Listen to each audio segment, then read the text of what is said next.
हजरत अबू बकर सिद्दीक रज़ी अल्लाह ताला अन्हु 30 डेज 30 सहाबा की मेरी इस सीरीज में सबसे पहला नाम हजरत सरकार अबू बकर सिद्दीक रज़ी अल्लाह ताला अन्हु का है। हजरत अबू बकर के वालिद को अबू कुहाफा कहा जाता था और आपकी वालिदा को उम्मुल खैर कहा जाता था। हजरत अबू बकर ने उस वक्त ईमान कबूल किया जब पहली वही हम सब के प्यारे आका हजरत मोहम्मद मुस्तफ़ा सल्लल्लाहु ताला अलैहि वसल्लम पर नाजिल हुई और आका करीम गार हिरा से उतर कर आए। हजरत अबू बकर को उन्होंने पूरा वाकया बताया। हजरत अबू बकर ने उसी वक्त ईमान कबूल कर लिया। हजरत अबू बकर सिद्दीक के इतने एहसानात हैं हम पर, इस्लाम पर, अगर हम गिनने लग जाएं तो शायद ये जिंदगी कम पड़ जाए। एक मर्तबा की बात है, हम सब के प्यारे आका हजरत मोहम्मद मुस्तफ़ा सल्लल्लाहु ताला अलैहि वसल्लम नमाज पढ़ रहे हैं। पीछे से एक लानती शख्स आता है और आपके गले मुबारक पर अपना कपड़ा डाल देता है और इतनी कस के खींचता है कि हदीस के लफ्ज हैं, ऐसा लगता था कि हम सब के प्यारे आका की मुबारक आंखें बाहर आ जाएंगी, इतनी कस के खींचा।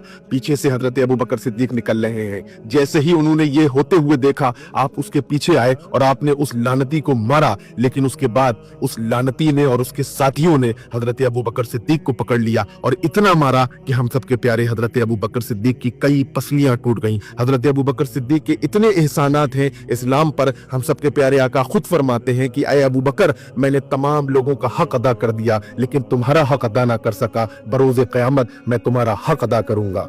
हजरत अबू बकर सिद्दीक वो शख्सियत हैं जिनको सिद्दीक का लक़ब मिला। हजरत अबू बकर सिद्दीक वो शख्सियत हैं जिनको अतीक का लफ्ज मिला। हजरत अबू बकर सिद्दीक के ऊपर लाखों सलाम, लाखों सलाम। हजरत अबू बकर सिद्दीक रज़ी अल्लाह ताला अन्हु की बेटी हजरत सैयदा आयशा सिद्दीक़ा सलामुल्लाह अलैहा, हम सब के प्यारे आका हजरत मोहम्मद मुस्तफ़ा सल्लल्लाहु ताला अलैहि वसल्लम की बीवी हैं। इस रिश्ते से हजरत अबू बकर सिद्दीक हम सब के प्यारे आका के ससुर भी होते हैं। हजरत अबू बकर सिद्दीक रज़ी अल्लाह ताला अन्हु खुद फरमाते हैं कि अगर तुम्हें हजरत मोहम्मद मुस्तफ़ा सल्लल्लाहु ताला अलैहि वसल्लम के करीब होना है तो उनकी अहले बैत के पहले करीब हो, यानी इमाम हसन, इमाम हुसैन, सैयदा फातिमा, मौला अली के करीब हो, तब जाके तुम मोहम्मद रसूलुल्लाह के करीब होगे। हजरत अबू बकर सिद्दीक का कुरान में जिक्र आता है, अल्लाह रब्बुल इज्जत फरमाता है, ऐ हबीब, हमने तो आपको उस वक्त अकेला नहीं छोड़ा था जब आप गार में तो थे।